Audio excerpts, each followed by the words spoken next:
Kasus suap ex-kader dan caleg PDIP Harun Masiku kembali mengemuka jelang pemilihan umum 2024.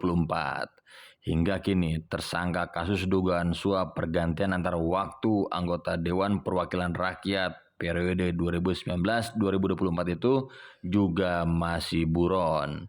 Pengamat politik dari Universitas Al-Azhar Indonesia, Ujang Komarudin meyakini tidak sulit bagi penegak hukum dalam hal ini KPK untuk menemukan keberadaan Harun Masiku.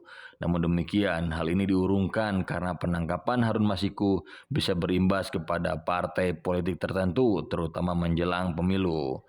Ujang pun mencontohkan penangkapan tersangka kasus pidana lainnya seperti terorisme yang mudah dilakukan oleh penegak hukum. Tak hanya itu, buronan korupsi kasus Wisma Atlet, Muhammad Najarudin juga dapat tertangkap meski berada di Kolombia. Namun demikian, dosen tersebut menilai sudah semestinya KPK dan pemerintah segera menangkap Harun Masiku. Apalagi sudah banyak yang mulai bersuara mengenai Harun Masiku dan menjadikannya sebagai jualan politik menjelang pemilu. Menurut Direktur Eksekutif Indonesia Political Review, ini jangan sampai karena kasus Harun Masiku membuat kepercayaan masyarakat terhadap upaya pemberantasan korupsi di Indonesia semakin menurun, sehingga masyarakat berpikir hukum dapat dengan mudah diintervensi oleh kelompok yang memiliki kuasa lebih tinggi. Sisi lain, KPK pernah menerima informasi buron kasus dugaan suap sekaligus mantan caleg PDI itu ke luar negeri melalui jalur tidak resmi.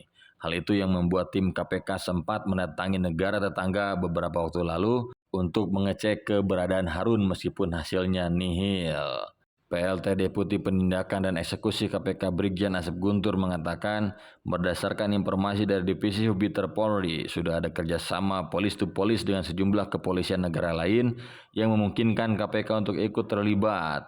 Harun Masiku harus berhadapan dengan hukum lantaran diduga menyuap mantan komisioner KPU Wahyu Setiawan agar bisa ditetapkan sebagai pengganti Nazarudin Kimes yang lolos ke DPR namun meninggal dunia. Ia diduga menyiapkan uang sekitar 850 juta rupiah untuk pelicin agar bisa melenggang ke Senayan.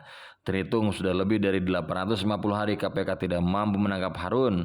Mantan penyidik KPK Novel Baswedan sempat menyampaikan keraguannya Harun bakal ditangkap di masa kepemimpinan Firly Bahuri CS. Untuk diketahui, 8 Januari 2020 KPK menangkap Wahyu Setiawan, komisioner KPU karena kasus suap yang melibatkan Harun Masiku. 9 Januari 2020 KPK menetapkan Wahyu Setiawan dan tersangka lain termasuk Harun Masiku sebagai tersangka. 13 Januari di tahun yang sama, KPK dan Imigrasi menyebut Harun Masiku masih berada di Singapura sejak 6 Januari. 16 Januari 2020, Yasona Lauli Menhukam tegaskan Harun Masiku masih berada di luar negeri.